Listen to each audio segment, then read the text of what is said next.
creas, mientras cantábamos esa canción, Mi esperanza está en Jesús, yo pensaba, ¿dónde estaba mi esperanza cuando yo no conocía a Jesús?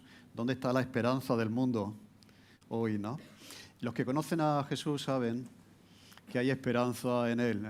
Por eso animamos siempre a ir a la Biblia, al Nuevo Testamento, a leer acerca de la persona de Jesús que está ahí en los Evangelios, y podremos encontrar muchísimas razones para tener esperanza. Nuestra esperanza está en Jesús. Porque la verdad, cuando uno analiza la realidad de la historia y de la vida, pues ve uno que dice, hoy esto va cada vez peor, y ¿dónde encontramos nosotros un asidero, una fortaleza? Nuestra esperanza está en Jesús. La semana pasada decíamos que siempre que empezamos un año, pues seguro que vamos a enfrentar un nuevo reto, una nueva situación. Y más como ahora, en este caso, en el mundo, ¿no? Empezamos el año y no sabemos lo que va a pasar. El otro día veía una viñeta en la prensa de el año está a la puerta y quiere entrar y toda la gente de la casa está escondida, tiene miedo a ver lo que va a traer el año siguiente, ¿no? Entonces, es una época para enfrentar situaciones nuevas como la iglesia primitiva enfrentó. Decíamos que la iglesia tuvo que recibir una noticia negativa que le ponía en una situación difícil, y era que estaba prohibido predicar en el nombre de Jesús. Se les prohibió, ¿de acuerdo? Hasta ahí era posible, pero de ahí en adelante las autoridades políticas, religiosas, el status quo de la sociedad de Jerusalén, de Israel, estaba en contra, completamente en contra de lo que hacía la iglesia. Y eso es una situación nueva que probablemente muchos hermanos en el mundo están teniendo que afrontar y que vivir ahora, en este momento, ¿no? La persecución de no poder tener libertad religiosa, de no poder reunirse, no poder predicar, etc.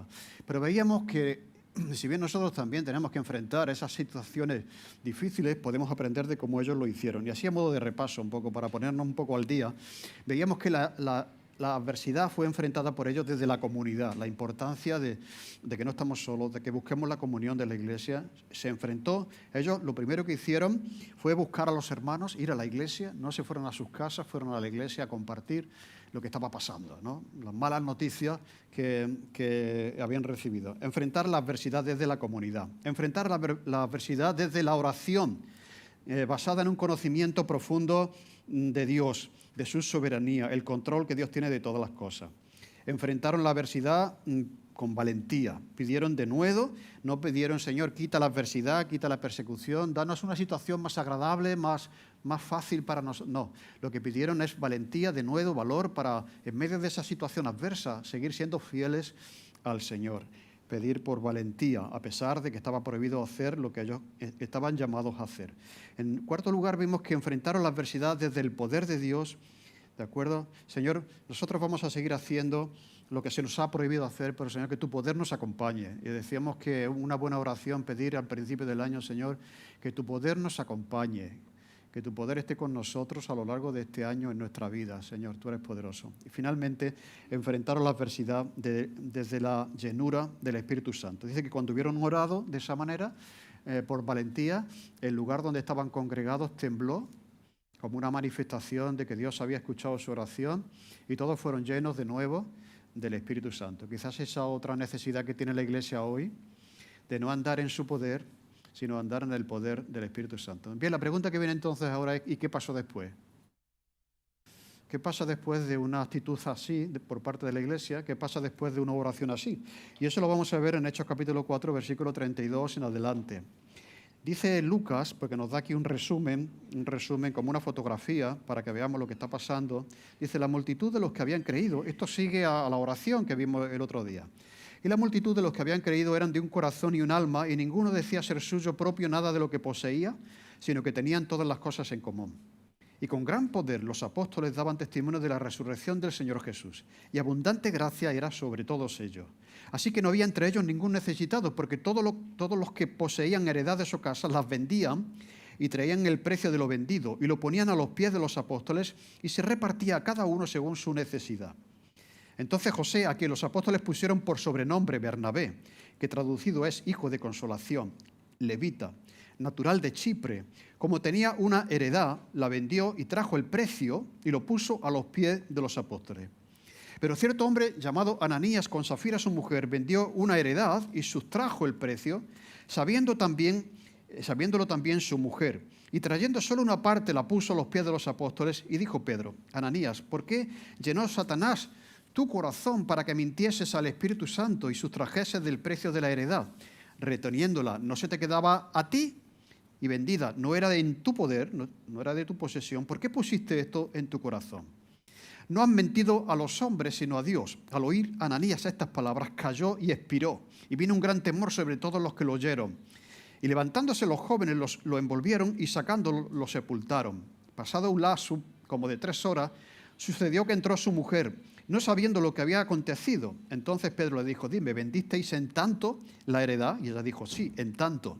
Y Pedro le dijo: ¿por qué convenisteis en tentar al Espíritu del Señor? He aquí a la puerta los pies de los que han sepultado a tu marido, y te sacarán a ti. Al instante ella cayó a los pies de él y expiró. Y cuando entraron los jóvenes, la hallaron muerta y la sacaron y la sepultaron junto a su marido. Y vino gran temor sobre toda la iglesia y sobre todos los que oyeron estas cosas. Vemos aquí en este pasaje 2 historias, ¿no? 2 casos.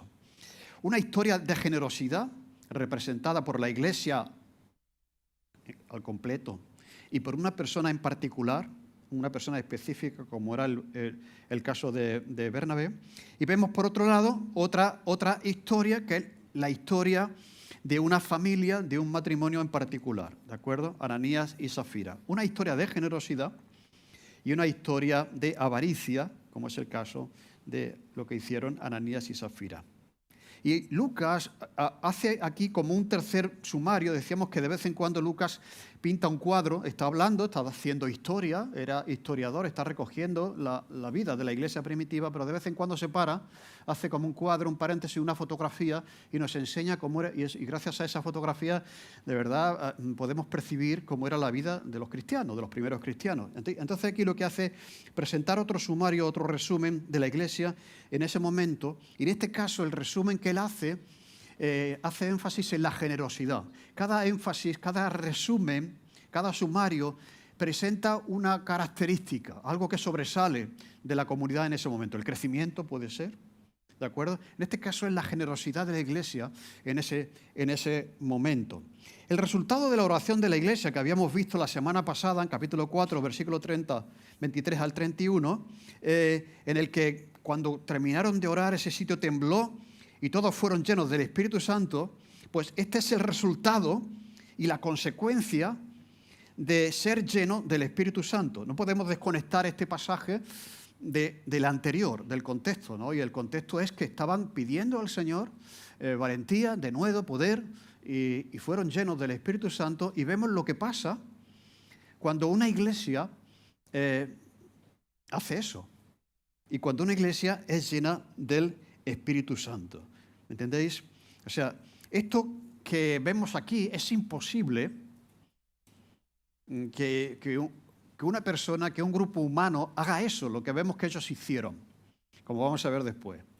Pero es por el poder del Espíritu Santo, por ser llenos del Espíritu Santo, que hace en el corazón de las personas y les mueve a ser generosos, como vamos a ver después. Por lo tanto, el contexto es el ser lleno del Espíritu Santo y las consecuencias de esa acción es el resumen que Lucas nos hace de cómo era la iglesia, caracterizada en este caso por la generosidad. Por lo tanto, hoy vamos a ver esta historia de generosidad y vamos a dejar para el domingo siguiente una historia de avaricia. La historia de avaricia es la segunda parte de estas 2 historias que Lucas nos quiere presentar. Vamos, por lo tanto, a esa historia de generosidad. Dice que la multitud de los que habían creído era de un corazón y un alma, y ninguno decía ser suyo propio nada de lo que poseía, sino que tenían en común todas las cosas. Y con gran poder los apóstoles daban testimonio de la resurrección del Señor Jesús, y abundante gracia era sobre todos ellos. Así que no había entre ellos ningún necesitado, porque todos los que poseían heredades o casas las vendían y traían el precio de lo vendido y lo ponían a los pies de los apóstoles, y se repartía a cada uno según su necesidad. Entonces José, la historia particular, a quien los apóstoles le pusieron por sobrenombre Bernabé, que traducido es hijo de consolación, levita, natural de Chipre, como tenía una heredad, pues la vendió y trajo el precio y lo puso a los pies de los apóstoles. Generosidad, como decía, de la iglesia en general, y generosidad de una persona concreta con nombre y apellidos en particular. Mirad, tanto la generosidad de la Iglesia en general como la generosidad de Bernabé en particular es prueba y expresión de lo que somos. O sea, cuando Lucas dice la generosidad de la Iglesia, pues eso habla de la Iglesia, ¿de acuerdo? Entonces, la generosidad expresa algo de la Iglesia, la presencia o la falta de ella. Dice algo de la Iglesia como dice algo de nosotros, ¿de acuerdo? Una persona generosa dice algo de esa persona, y una persona que no es generosa pues también dice algo de esa persona. Y vamos a ver 6 cosas hoy, 6 cosas que dice la generosidad de la Iglesia sobre la Iglesia y sobre nosotros, a la luz de ese pasaje, ¿no? Es el resultado de algo. Dice algo de la Iglesia, dice algo de Bernabé, dice algo de la persona. Y la primera cosa que vemos es que la generosidad es resultado de ser lleno del Espíritu Santo. Es como se nos olvida el contexto, como decía, pero no tenemos que olvidar que todos fueron llenos del Espíritu Santo. Y cuando son llenos del Espíritu Santo, son generosos.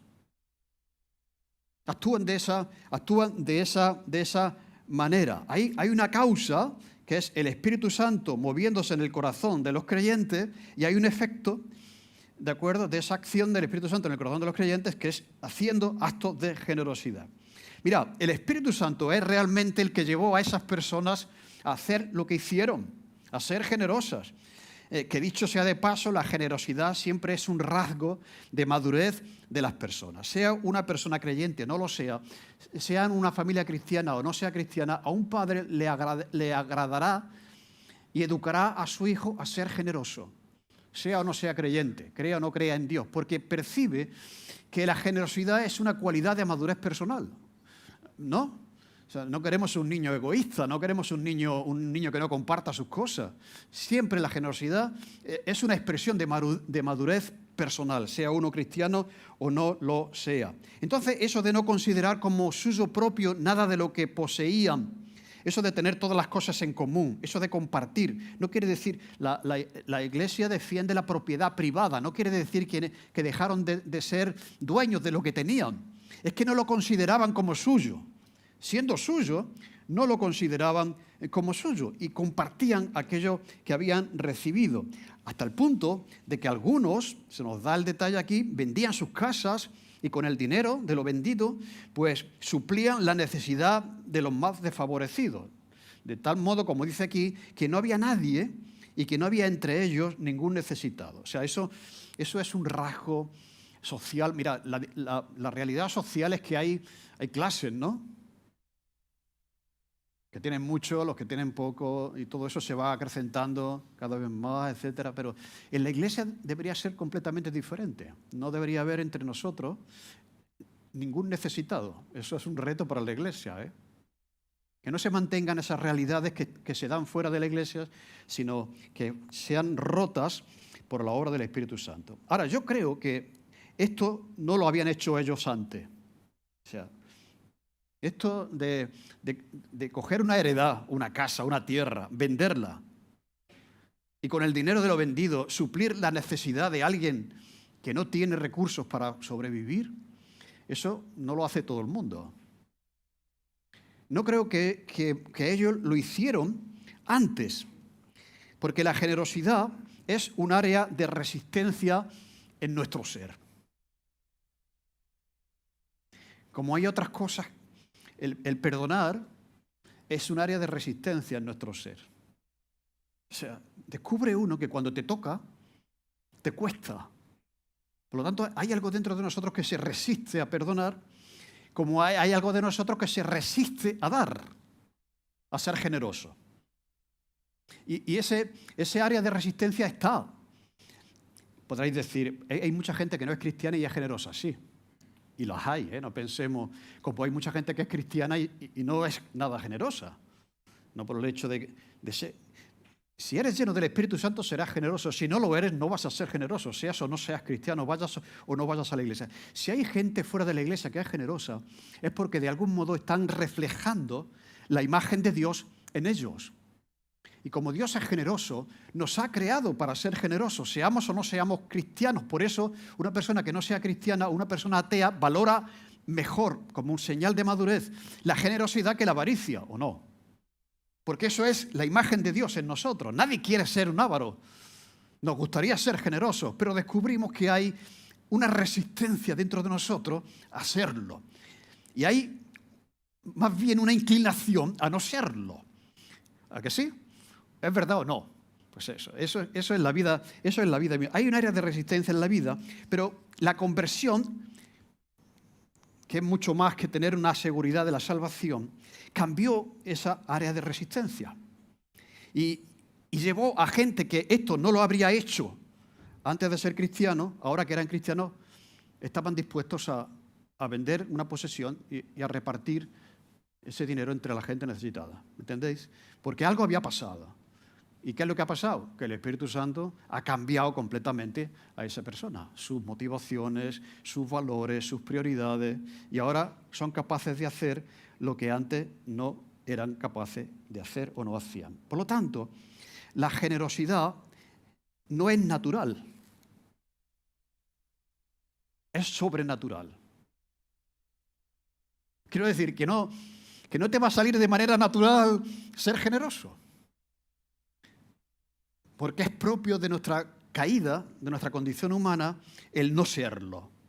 Por lo tanto, cuando una persona es generosa, dice, aquí ya hay una intervención divina y una obra del Espíritu Santo cambiando completamente a esa persona. ¿No? Por lo tanto, por eso digo que la generosidad es el resultado de la obra de Dios en nuestros corazones y la obra de ser lleno del Espíritu Santo. Tiene que producirse un cambio interior en nosotros por el Espíritu Santo, y eso ocurre cuando uno entiende lo generoso que Dios ha sido con nosotros,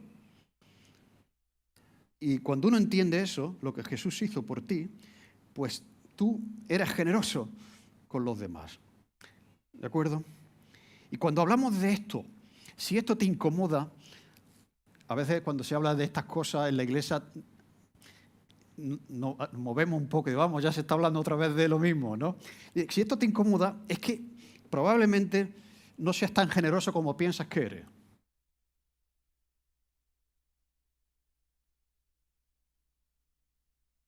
Y probablemente el dinero tenga más poder en ti de lo que tú estás dispuesto a aceptar. Porque una de las cosas que pasan cuando uno es generoso es que mata al gigante, al monstruo, ahora están de moda las series de los monstruos, al monstruo de la avaricia que hay dentro de nosotros. Así que cuando tú das, estás matando al monstruo que está morando dentro de ti. ¿De acuerdo? Entonces cuando tú escuchas eso y te incomoda, es que probablemente el Espíritu Santo esté trabajando esa cosa en tu corazón, en tu vida. ¿De acuerdo?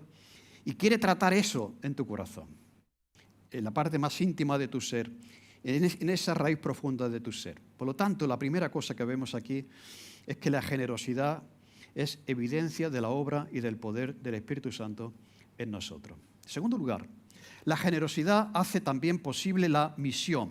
Dice el texto que con gran poder los apóstoles daban testimonio de la resurrección del Señor. Habían pedido, Señor, danos de nuevo, danos poder. Y mira, el Señor les da poder. Y aquí la misión se está cumpliendo, a pesar de que las autoridades querían impedir esa misión de predicar el Evangelio. Con gran poder los apóstoles daban testimonio de la resurrección del Señor Jesús. ¿Eso es misión o no?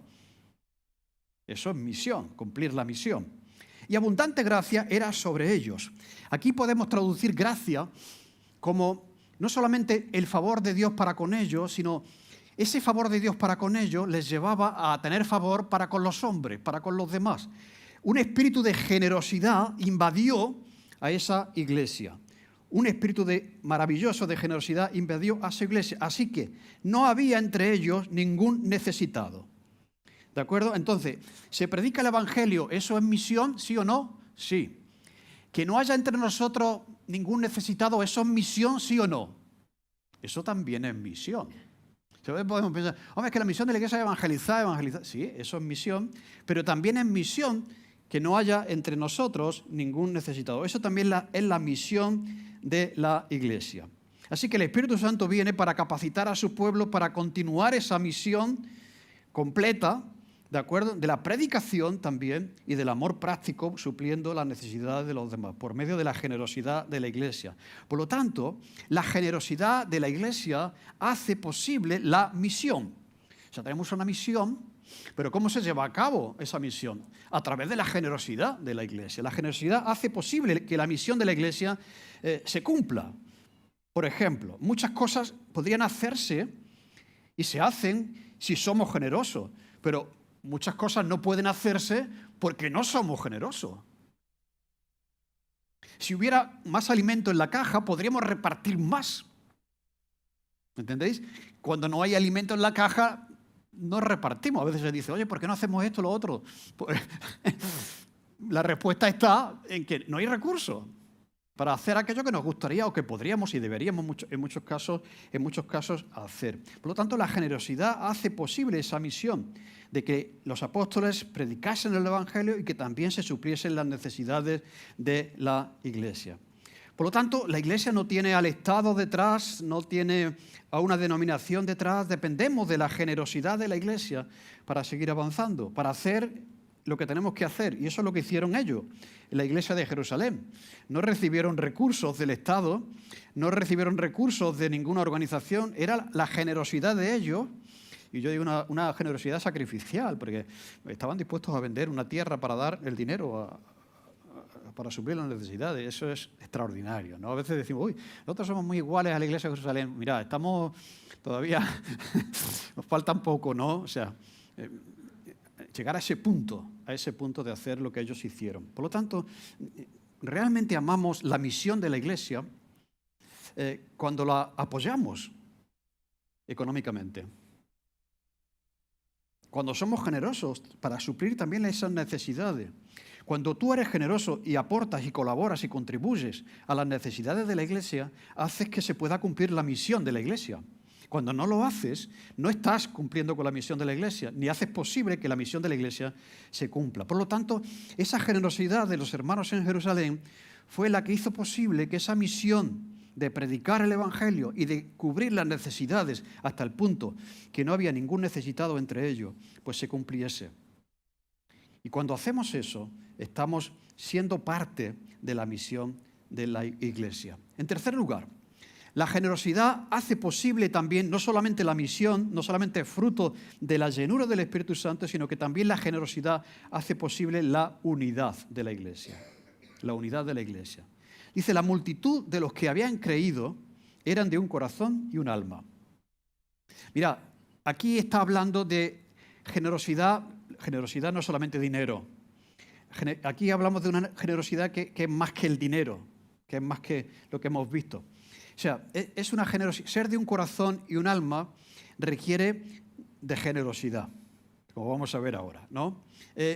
La generosidad, he dicho, que es evidencia del ser lleno del Espíritu Santo, de que estamos cumpliendo la misión, pero también es una evidencia y produce la unidad de la iglesia. Dice que eran de un corazón y un alma, y estamos hablando de 5.000 personas. 5.000 personas, o sea, no estamos hablando de 4, se juntan 4 para decidir cualquier cosa y cada uno tiene una opinión, cada uno tiene su cosa, ¿no? Pues imaginaos lo que es 5.000. Ya a estas alturas ya eran 5.000 los cristianos que formaban parte de esa iglesia. Pero dice Lucas que eran de un corazón y un alma. Esto no quiere decir que todos pensaban igual, esto no quiere decir que todos tenían la misma opinión. Quiere decir que ese pensar, ese creer y esa opinión estaba por debajo de un bien mayor que era la unidad de la iglesia. ¿De acuerdo? Así que la generosidad es necesaria si vamos a intentar llevarnos bien o no. Si vamos a convivir con hombres, con mujeres, con niños, con gente de izquierda, con gente de derecha, con gente del centro, con gente del Sevilla, con gente del Betis, amigos, y todos juntos. Hace falta generosidad porque la iglesia es eso. La iglesia no es que todos sean del Betis, no es que todos sean del Sevilla, no es que todos sean de un partido determinado. ¿Me entendéis? Eso es lo que hace la sociedad. La iglesia es un milagro. Es tener gente que piensa de una manera, piensa de otra. Es de un partido, es de otro partido, es de un equipo, tiene una pasión, tiene otra cosa, un color de piel, una procedencia, viene de un sitio, una lengua. Y todos son capaces de someter sus convicciones personales por el bien de la unidad de la iglesia. Los problemas en la iglesia surgen cuando se impone mi visión política, mi posición determinada, teológica, por encima de la unidad. O sea, si yo tengo una posición teológica sobre un tema y eso va a romper la unidad de la iglesia, yo debería someter ese principio a un bien mayor, que es el amor, la unidad de la iglesia. ¿De acuerdo? Así que eso solamente pueden lograrlo gente generosa. Mirad, la gente generosa suele ser gente armoniosa, ¿o no? Porque no solamente, como he dicho, la seguridad económica, la generosidad es un acto de la manera en que uno es, en la manera en que uno trata a las personas, una forma de ser, una forma de estar, una forma de pensar. A veces una persona generosa está en una conversación y sabe que lo que está diciendo el otro, a lo mejor, pero, ¿me entendéis? Pero como es generosa, sabrá dejarlo en su posición, sabrá reconocer su lugar, ¿me entendéis? La generosidad es una cualidad que hace posible la armonía y la unidad en la iglesia. Es muy difícil que una persona generosa, en este sentido económico y también en la manera de ser, cree problemas en cualquier sitio. Porque el que no lo es va a intentar llevar el argumento hasta el final con tal de que gane su... ¿Me entendéis? Es muy difícil que una persona generosa, si no pensáis en eso, cree problemas en algún sitio. Porque su generosidad llevará a la unidad, a la armonía y a la convivencia, a la unidad. Eran una multitud, dice Lucas, los que habían creído, pero eran de un corazón y un alma, eran uno. Y como digo, no quiere decir uniformidad, que todos sean de un partido, que todos sean de una determinada posición teológica. La unidad y la uniformidad son dos cosas diferentes. Lo que la Biblia habla no es de uniformidad, habla de unidad. En medio de la diversidad de la realidad de la iglesia. En el cielo hay diversidad, ¿sí o no? De todo linaje, de todo pueblo, de toda lengua, de toda nación. Juntos, unánimes, en una sola visión de adorar a Dios. Así que la iglesia tiene ese reto de, a través de la generosidad, de fomentar la armonía y la unidad dentro de la comunidad. Este es el reto de Parque Este, ¿no? Está formado por hombres, por mujeres, por niños, por personas de otros países, de otras procedencias. Y si viniera gente de otros lugares, de otro color de piel, serían bienvenidos, porque eso es la iglesia. Y someteríamos todas nuestras posiciones, todas nuestras opiniones a un bien mayor, que es la unidad y la armonía dentro de la iglesia. Y eso requiere generosidad. Eso requiere de generosidad que proviene también de la llenura del Espíritu Santo. En cuarto lugar, la generosidad es también una evidencia del amor de la iglesia. Se dice que no había ningún necesitado entre ellos. Por lo tanto, lo que está pasando aquí es que el Espíritu Santo está haciendo una obra en los corazones de los creyentes y está obrando en cada persona para ayudar, para contribuir, para cubrir las necesidades de la iglesia. Oye, quizás necesita preparar una bolsa de comida y acercársela a esa madre soltera que tiene un niño pequeño y no tiene recursos. Y la persona coge y compra esa bolsa de comida y la reparte a esa persona que no tiene recursos. Oye, quizás deberíamos ayudar a un huérfano o una viuda, cosa que hacía la iglesia primitiva, ¿de acuerdo? Mucho de este dinero era para cubrir las necesidades de las viudas y de los huérfanos que estaban desprotegidas en el mundo antiguo, ¿no? Y la iglesia se mueve por el Espíritu Santo a hacer eso. Ayudar a esa familia que está pasando por un aprieto económico. El amor es eso. No es tanto que decimos que amamos a la iglesia, sino que ayudamos a la iglesia. Y la generosidad de la iglesia es una demostración clara del amor de la iglesia hacia la iglesia misma y hacia las personas que tienen necesidad dentro de la iglesia. Así que muchísimas gracias por ser generoso, por mostrar amor a través de la generosidad. La generosidad es también una evidencia del amor. En quinto lugar, penúltima cosa, la generosidad es una cualidad del liderazgo, debería ser una cualidad del liderazgo. Mira, además de lo que he dicho, la generosidad debe ser algo que esté presente en los líderes de la iglesia. ¿Por qué Lucas menciona a Bernabé? O sea, no fue el único que vendió sus casas. Ahí dice que muchos vendieron sus casas. No todo el mundo vendió sus casas, pero llama la atención a Lucas que muchos vendieron sus casas y menciona concretamente a Bernabé. Y no menciona a otras familias que también lo hicieron. ¿Por qué? Mirad, porque Bernabé era un líder de la iglesia. Cuando Pablo se convierte, nadie quiere hablar con él. Pablo, a ver si se ha disfrazado de creyente y me coge y me corta la cabeza. Entonces Bernabé estuvo dispuesto a ir a ser el primero a atender a Pablo. ¿De acuerdo? Y era líder en la iglesia de Antioquía. Cuando Pablo hace el primer viaje misionero, ¿lo hace con quién? Con Bernabé. Había un grupo de líderes en esa iglesia, ya lo veremos en Antioquía, y el Espíritu Santo dice, apartadme a Bernabé y a Pablo. ¿De acuerdo? Por lo tanto, era una persona importante dentro de la iglesia. Era un líder de la iglesia. ¿Y por qué le nombra a Lucas, como he dicho? Porque era un líder generoso. Era un líder generoso. Y lo menciona la Biblia. A veces cuando no somos generosos, hay personas que cuando no son generosas o cuando les molesta la generosidad de otros, dicen, pero es que la Biblia dice que no sepa tu derecha lo que hace tu izquierda. Eso es un argumento para el anonimato. Es que esto no debería decirse, pero se dice. Hay una persona específica que ha dado esto y está en la Biblia. ¿Me entendéis lo que quiero decir, no? La Biblia reconoce y menciona a Bernabé. Lo menciona Lucas. ¿Por qué? Porque es un ejemplo de lo que debe ser un líder. Y parte de la característica de un líder es ser generoso en todos los sentidos. ¿De acuerdo? ¿Por qué? Porque si tú eres un líder y no eres generoso, no vas a producir discípulos generosos. Si tú eres profesor de los jóvenes y no eres generoso, no le vas a enseñar a los jóvenes a ser generosos.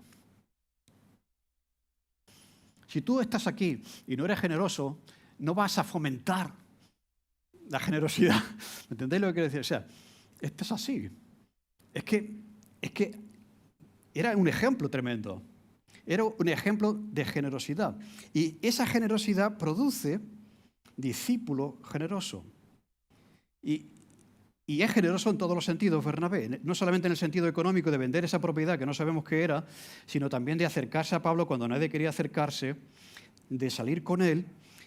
Y en tercer lugar, ¿os acordáis cuando en el segundo viaje misionero están decidiendo quién va a ir ese viaje y Pablo no quiere llevar a Juan Marcos?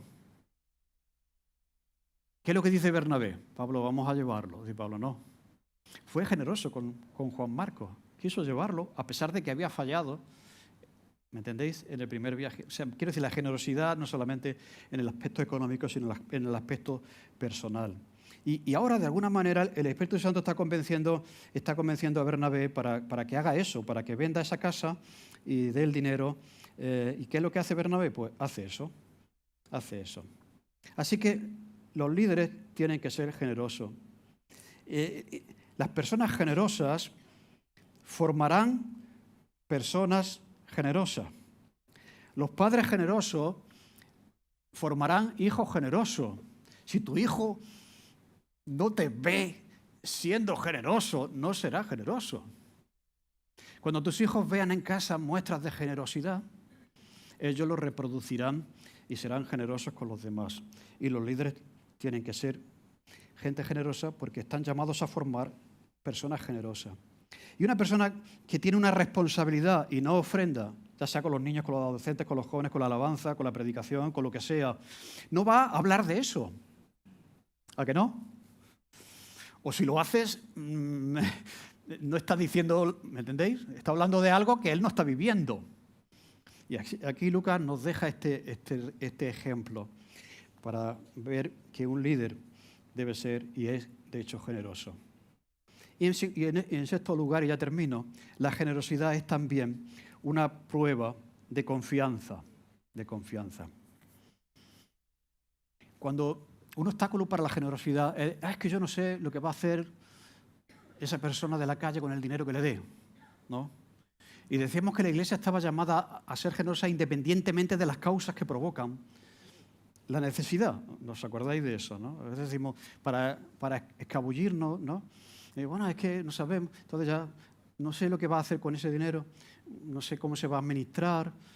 Siempre que uno es generoso, está haciendo un acto de confianza, ¿o no? De confianza. Y es una prueba de la confianza de los creyentes. Mira, Bernabé vende su heredad.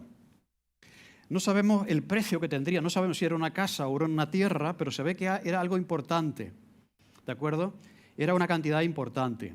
Y viene con ese dinero a la iglesia y lo pone a los pies de los apóstoles. Eso significa que los apóstoles eran los que tenían la responsabilidad de administrar el dinero que Bernabé trajo. Y la responsabilidad era que no hubiera necesitados entre ellos, ¿de acuerdo? Así que cuando Bernabé viene y pone el dinero bajo los pies de los apóstoles, está reconociendo la autoridad y la responsabilidad que tienen los apóstoles para distribuir ese dinero, para que no hubiese, esa era la finalidad, que no hubiese necesidad en medio de ello. Por lo tanto, aquí vemos dos confianzas. Digo que la generosidad también expresa confianza. Y la primera confianza es confianza en Dios. O sea, ¿cómo voy a dar yo cuando yo lo necesito para pagar? Mira, ese es el monstruo de la avaricia. O sea, por eso en la Biblia se habla de eso. La primera, lo mejor de la cosecha para el Señor. Pues, Señor, pero si lo mejor de la cosecha es lo mejor. Pues sí, lo mejor para el Señor. Y cuando tú das lo mejor para el Señor, verás cómo el Señor te da a ti más de lo que tú le has dado a Él. Pero siempre es un acto de confianza, es un acto de obediencia. Cuando se diezmaba, etcétera, ¿me entendéis? Es un dinero que yo puedo necesitar para mi jubilación. Es un dinero que yo puedo utilizar para pagar una deuda. ¿Me entendéis? Que siempre podemos encontrar una necesidad para ese dinero que tenemos ahí. Así que está demostrando un acto de confianza. Mira, a lo mejor este dinero podría haber resuelto la jubilación de Bernabé. Sí, mira, tengo una casita ahí, un terreno ahí, cuando me jubile, como la Seguridad Social de Jerusalén no me va a dar para vivir dignamente, pues bueno, ahí tengo yo un colchón, ¿no? Mira, está demostrando una confianza absoluta en que Dios proveería para sus necesidades en el presente y en el futuro. ¿Me entendéis? No es fácil desprenderse de la cantidad de la que Él se desprendió. Confianza. Dios es el dueño de todo lo que yo tengo. En segundo lugar, tiene confianza también en el liderazgo de los apóstoles. ¿De acuerdo? Que son los que reparten, los que administran, los que tienen la responsabilidad de repartir y dar a cada uno según su necesidad. Mirad, tal es el caso que luego en el capítulo 5 de Hechos, como veremos, los apóstoles están saturados, no llegan a todo y esa responsabilidad recae sobre los diáconos. ¿Me entendéis lo que quiero decir? Hay personas, en este caso primero los apóstoles, tienen la responsabilidad de administrar ese dinero de la generosidad de la Iglesia y cuando ellos ya no pueden porque la situación les satura, ellos deciden, vamos a buscar a alguien que se encargue de esto, de atender a las viudas, porque estaban desatendidas, porque no daban a más, y nosotros nos vamos a dedicar a la predicación y a la oración. Lo cual quiere decir que realmente quien administraba ese dinero en la iglesia primitiva eran los apóstoles y luego eran los diáconos. ¿Me entendéis? No es la iglesia entera la que decide, a esta viuda le vamos a dar tanto. Ellos confiaban que los líderes eran suficientemente maduros y responsables para ser justos, para que no hubiese ninguna necesidad. Y luego eso es, como digo, es un acto de confianza. Y los líderes deben ser confiables. Por eso cuando nombramos a alguien, una de las características es que no sea amante del dinero y que sea confiable. Y confiamos en esa persona cuando nosotros estamos poniendo el dinero a los pies de los apóstoles. Así que Bernabé, al hacer eso, la iglesia, al hacer eso, demostró que los líderes eran de fiar, que eran confiables, que podíamos estar seguros de que ellos iban a hacer un uso sabio, correcto, para que no hubiese ninguna necesidad. Así que esto es una historia de generosidad.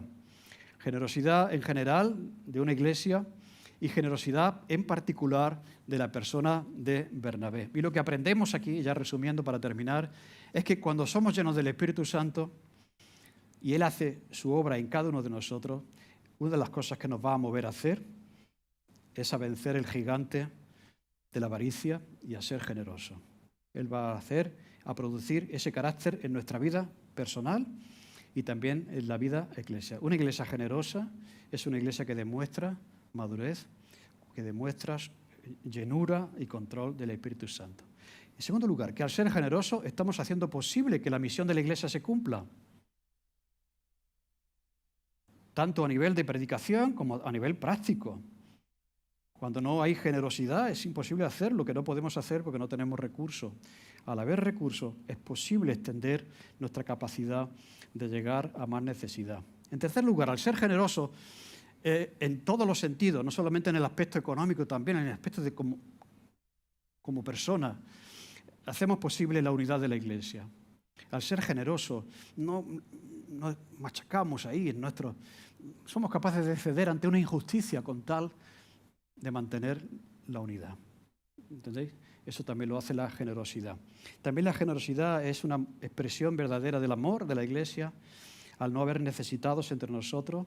Debe ser también una cualidad de un líder cristiano y también cuando somos generosos estamos también expresando confianza en la administración sabia de ese dinero que es del Señor. Así que pidamos al Señor que nos llene con su Espíritu Santo, que seamos como la iglesia de Jerusalén lo fue, que seamos una iglesia generosa, que seamos hombres y mujeres generosos, que nuestros hijos también lo sean y que tengamos esa sensibilidad también por la misión de la iglesia, para la necesidad de la iglesia. El otro día llamó una vecina que habíamos ayudado en una ocasión con comida. Y la verdad es que la caja estaba casi vacía porque habíamos repartido ya 6 bolsas entre las personas que están en los semáforos. Es tradición de Parque Este que en Navidad hacemos una bolsa con diferentes cosas que todos traéis ahí y las repartimos a la gente, ¿no? Pero sobró alguna cosita y dijo, mira, tengo una necesidad, necesito alimentos. Yo le dije, mira, no tenemos mucho, pero si tú estás en un aprieto, algo podemos buscar. Bien, pues la llamé y dije, mira, vente porque hay para hacer una bolsa, y se le hizo una bolsa. La caja está vacía. Cuando hay alimentos en la caja, podemos, ¿entendéis? O sea, la generosidad hace posible la misión. Y gracias por vuestra generosidad, porque hace posible pues, la realidad de la iglesia. Amén. Señor, te damos gracias por este reto. Señor, gracias por esta historia de generosidad. Señor, sabemos que nos cuesta, que hay algo en nosotros que nos mueve a no ser generosos, pero ayúdanos a vencerlo por el poder de tu Espíritu Santo. Señor, que esta sea una iglesia generosa y que yo sea una persona generosa, Señor. Y gracias por la generosidad de las personas en Parque Este que hacen posible que la misión de la iglesia pueda cumplirse. En el nombre de Jesús, amén.